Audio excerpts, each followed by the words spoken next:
Alright, here we go. We're all together. Everything's tight that I haven't forgotten. Let me check these.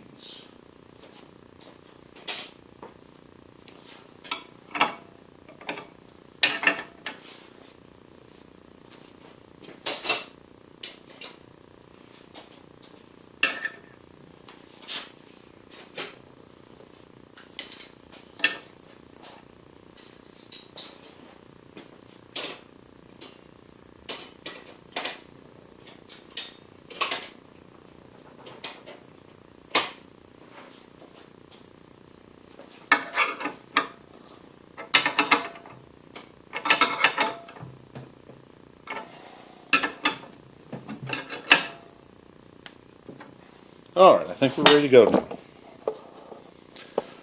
Alright, I think we're ready to go now. I've not listened to it run. I have left this part off. On the Harbor Freight, it's mounted over here. I don't intend on using this. I have something here to grind.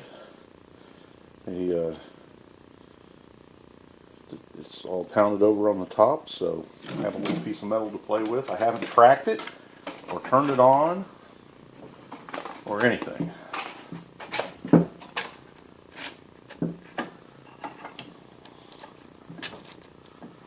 So let's see how that goes.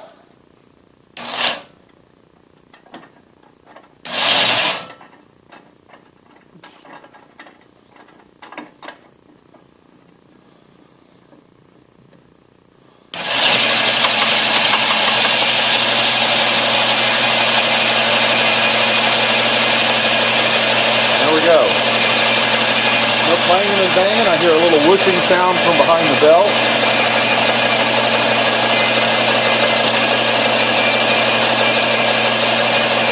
I think we have something.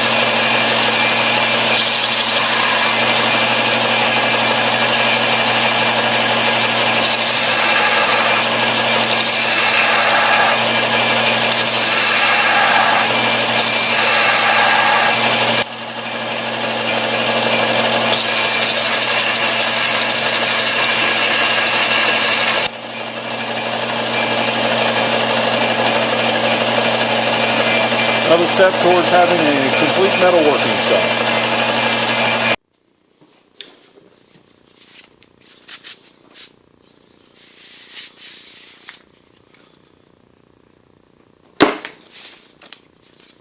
Crafted here.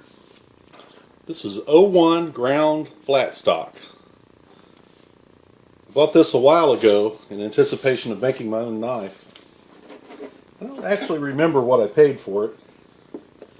Seems like it was $15 or $18, something like that. I felt I could improve my knife making skills with a small knife, and you can see the shape I would like to make.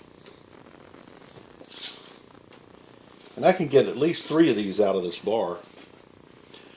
So if I make a mistake, it's no big deal. I'm only losing maybe $5 worth of material. There's lots of things to make knives with. And this isn't really, my comments here aren't really intended to be instructions for knife making. I'm just a beginner. But really this is kind of the conclusion of the Harbor Freight class knife grinder conversion, or sander into knife grinder. I need something to do a little grinding on, so I'm going to start this knife project. I might use this footage on a video for this knife too, I don't know.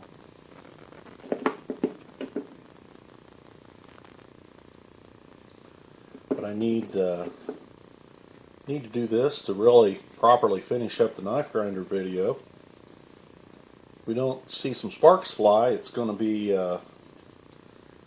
not a lot of fun for everybody that followed that series. Oops. This is marking die. And this actually was my father's, and this is something that I kept when we had to sell out his shop.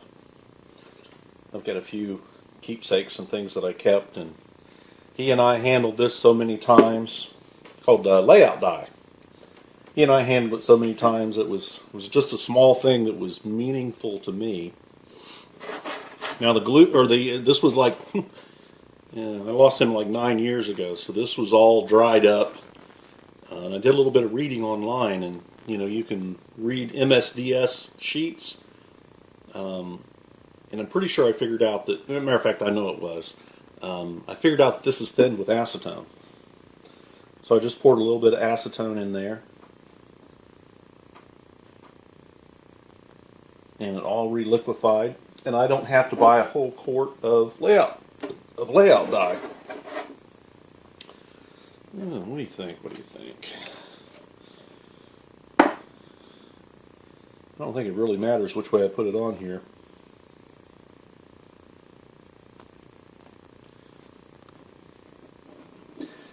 Now, somewhere, as I'm reassembling a workshop, I'm discovering all the little tools that I've misplaced over the years. And each time I come across a cache of tools, maybe an unfinished project that's thrown in a box years ago or something that might have some tools in it, every time I come across one of those, I put the tools away. And I haven't run across my scratch awl. So this is an ice pick, which you've seen in a few videos, and I can use that as a scratch awl. It's a little big, not really convenient, but it works. Well, there's my knife shape. Now I've got to cut it out. Now I don't have a metal cutting bandsaw yet.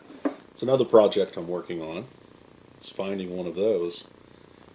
I actually went to look at one the other night,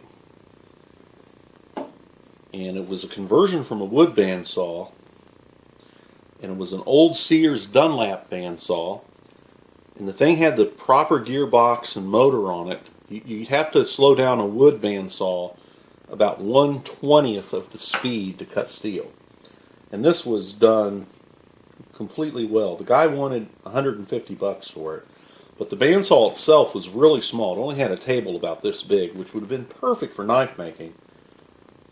I probably should have bought it. I may call him back and go get it, because just the motor and the worm drive gearbox he was driving it with, that alone had to be worth $150. If I had regrets, I'm sure I could take that off that saw and sell it on eBay and, you know, dig out of a purchase I didn't like.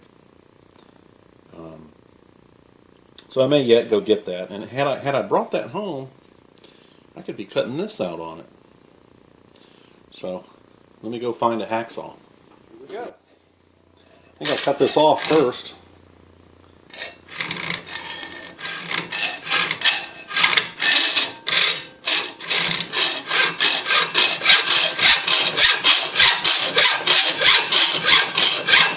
Well, it cuts relatively easily.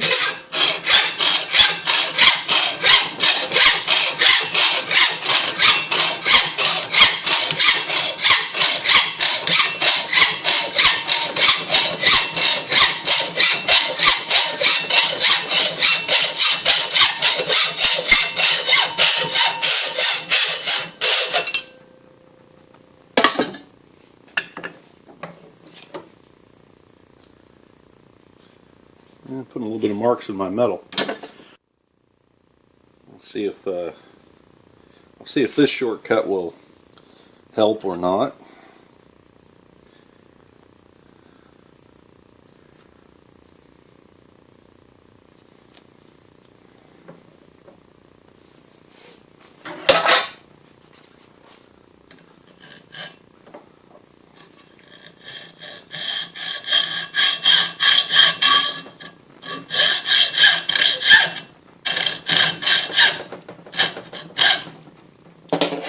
Do something about this vibration. So let's do a little experiment here. The metal wants to ring and vibrate, which will interfere with the cutting. Let's demonstrate that. That's really not too bad. It was a lot worse when I had the big piece hanging out. I'm going to put this clamp on here just to change its weight and change how it wants to vibrate. That may simulate my hand holding it. See if that's any better. Yeah.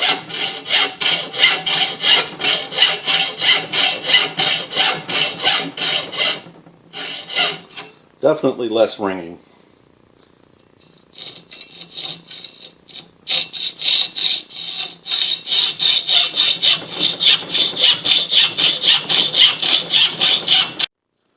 Hopefully this will be a little better perspective.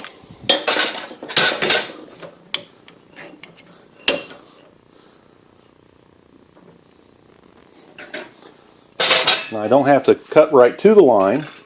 I'll be able to sand to the line on the knife grinder.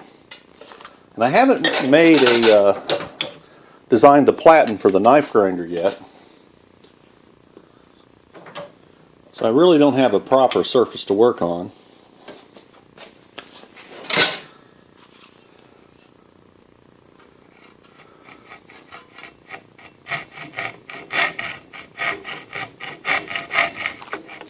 Once I get a little flat started, I'll be able to make that cut.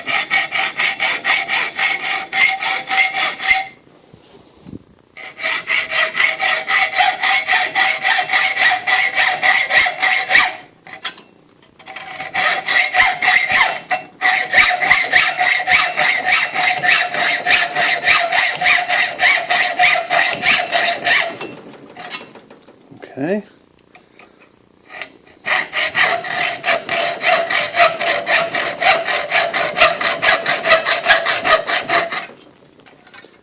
I was getting down a little too close to the line. It's allowed me to, you can see I've raised up my cut. And now the line is turning away from my hacksaw blade. Twisting the blade that way, but I can't turn that sharp.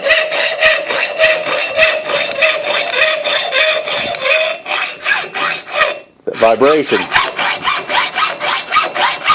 The vibration reaches a harmony with the number of teeth in the blade and the length of metal that's hanging out, and actually makes it hard to cut. As you can see, you can make knives with simple tools. I could finish this knife with a file.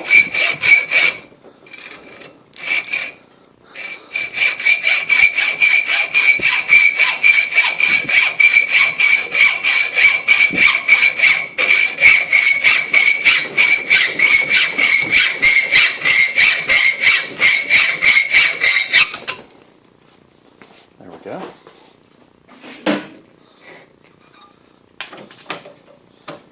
Now this 01 tool steel is used by a knife maker. One of his channels is called Wiltshire Man. He makes, I believe it's the Jacklore knife. He got a terrific channel. This is the kind of steel he uses. And I thought that he knew so much more about it than me that I'll start here too.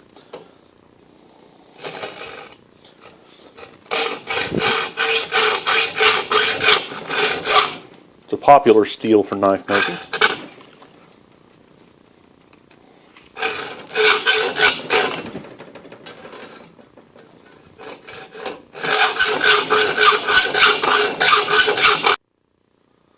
I think we are getting close to getting it roughed out.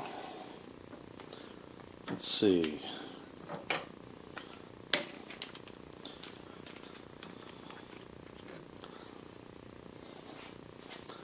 I'll put this up on the very end. By putting this is mass. This changes the rate of vibration of the material. Makes it want to vibrate at a lower frequency. So we'll get less of that ringing. You might be able to follow this curve with the hacksaw.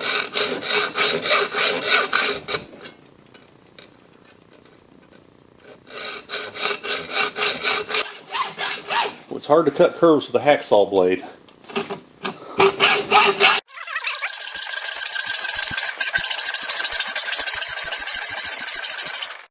Okay. Didn't turn it enough there. I think I'm going to have to come in through here.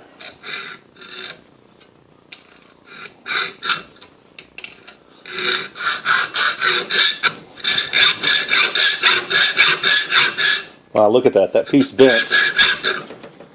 I'm not doing this very well here. Got to go down a little.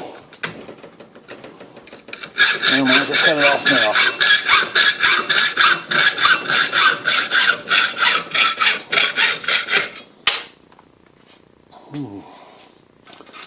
Now this will let me start on the side of this curve.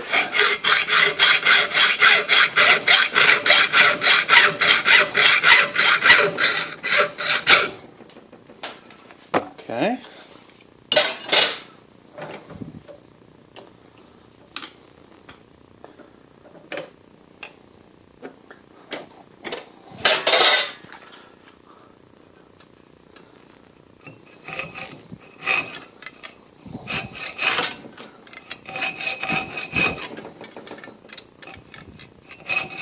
Trying to support the blade so I get a flat going.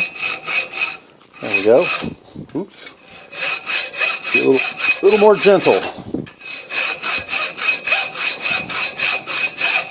There we go. Got a curve.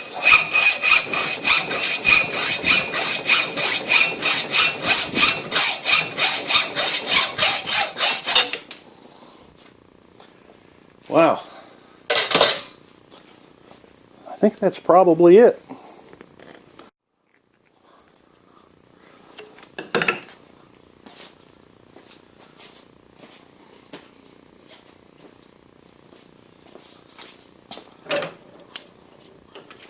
So here's my template. Here's my metal. Here's my template. Here's my metal. We can see what's left yet to be removed. I think that's probably good enough. Well, this will be my first experience using this on steel. I've touched a piece of wood to it a time or two. So we'll see how it goes.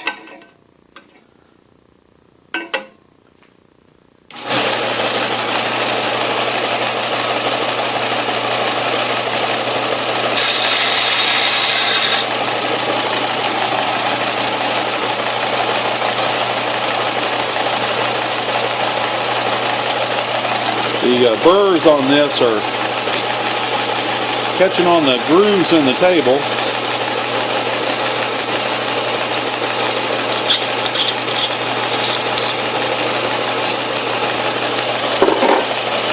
That's better.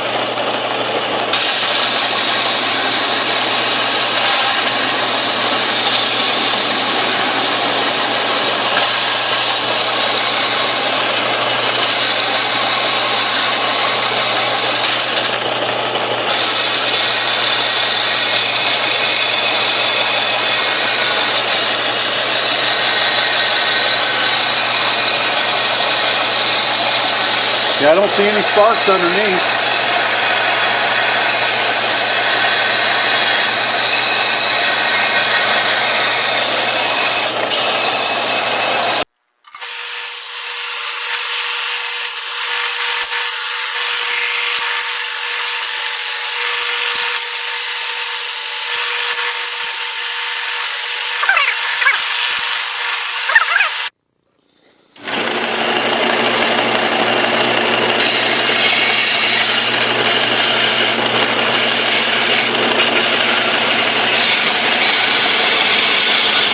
Yeah, this feels like a better method.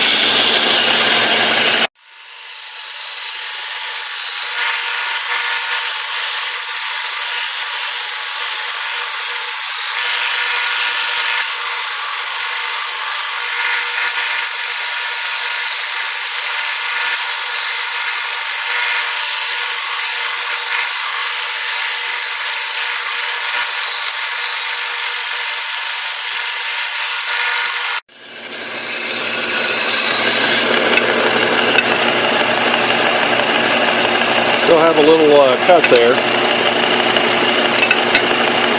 Look, I put a bend in it while I was, it looks like I put a bend in it while I was sawing it. Pretty soft.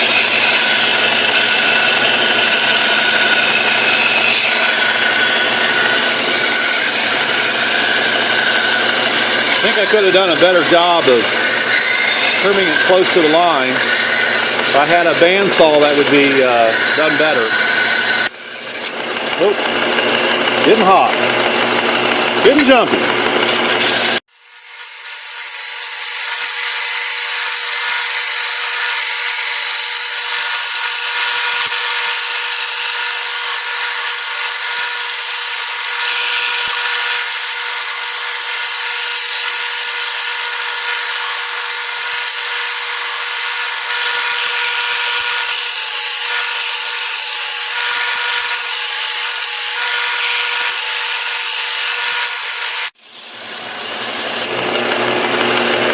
I'm seeing all of the flaws of a knife grinder like this. This stuff's all in the way.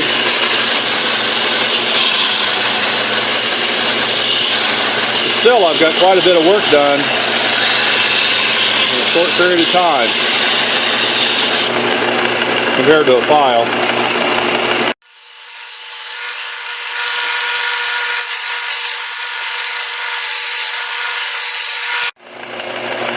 Wow, coming right up to that line.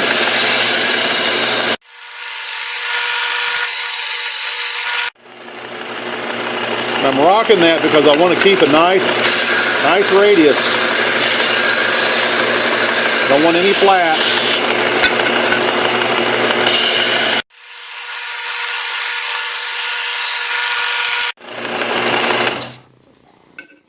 Well, I just put this in the vise without clamping the vise and just pulled on this about 6 pounds, 7, maybe 10 pounds, and it just straightened it right back out to flat.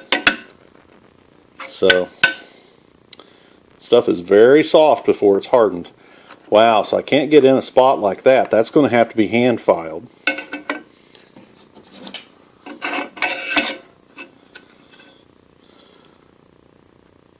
So what do you think? Looks like my metal blank is slightly larger than my cardboard. So I can hide the cardboard behind it completely. I've still got a curve or a saw cut there I need to get rid of. We'll work on it a little more.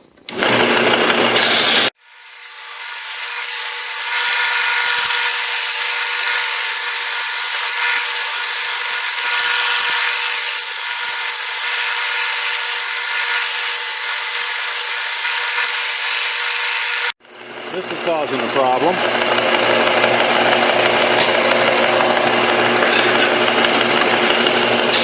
Look at that.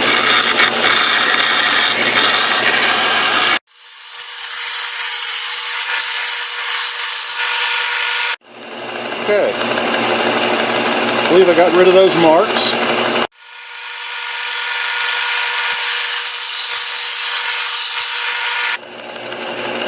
Is that a pleasing shape or what? I think I'm going to have to do this with a hand file.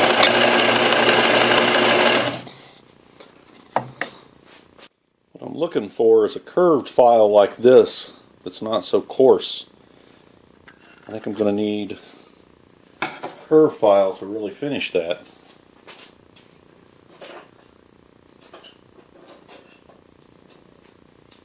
Well, I have something to shop for. Guess I can use this coarse file for a little while.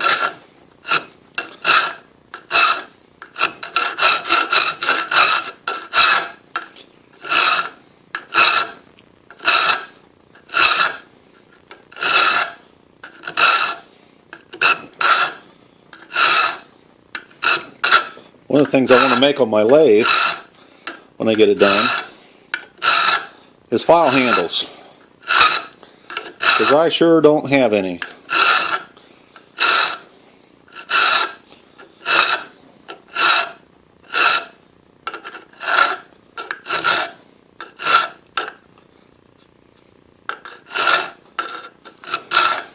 So So I'm trying to work on taking this down without taking this down.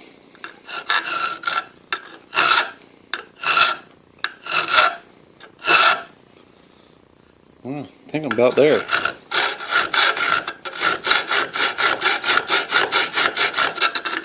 Got a little bit of a high spot. Yeah, I've got quite a high spot there, actually.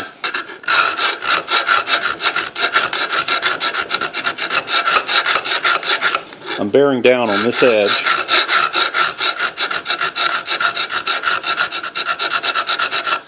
That needs to be curved down.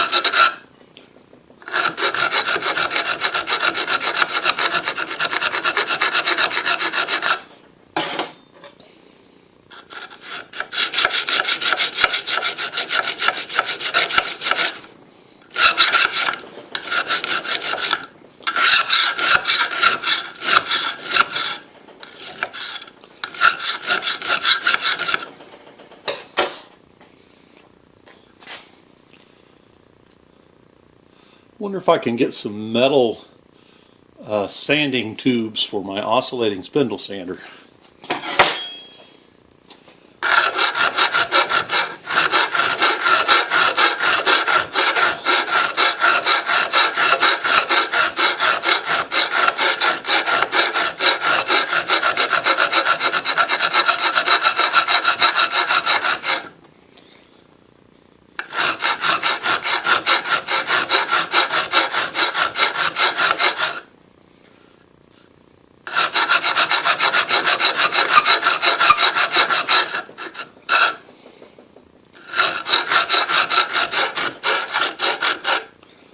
Yeah, I'm feeling a good roll in there now.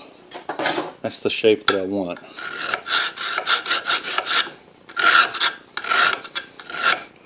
This file, of course, is kind of just working on its outside edges.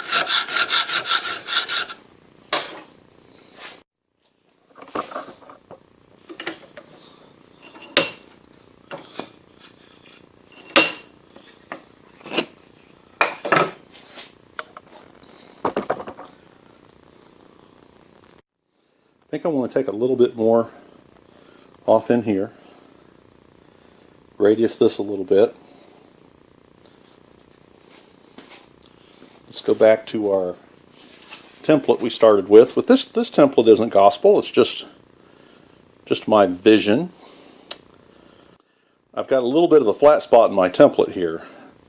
You can see the metal sticking up there, but that's good. I like the curve of the metal better. It's refining my shape. It's a little more difficult for me to hide the cardboard template behind it because I'm really just about down to that size. So, what do you think? I think this is going to be a cool knife. I got to keep this blunt, and I'll radius these corners back here. And it'll only be sharpened back to within about 1/8 of an inch of that.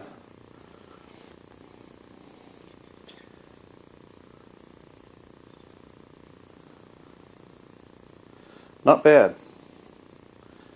I don't know how much time I spent on the grinder, but it only felt like less than 10 minutes. Most of my time was hacksawing and hand filing and that kind of thing.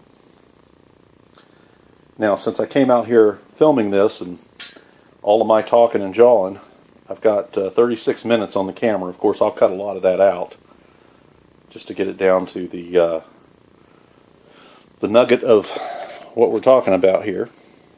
And this will make the final video for the knife grinder. Now, when I build a nice platen for the knife grinder, which will be separate, it won't actually be attached to the knife grinder, I don't believe.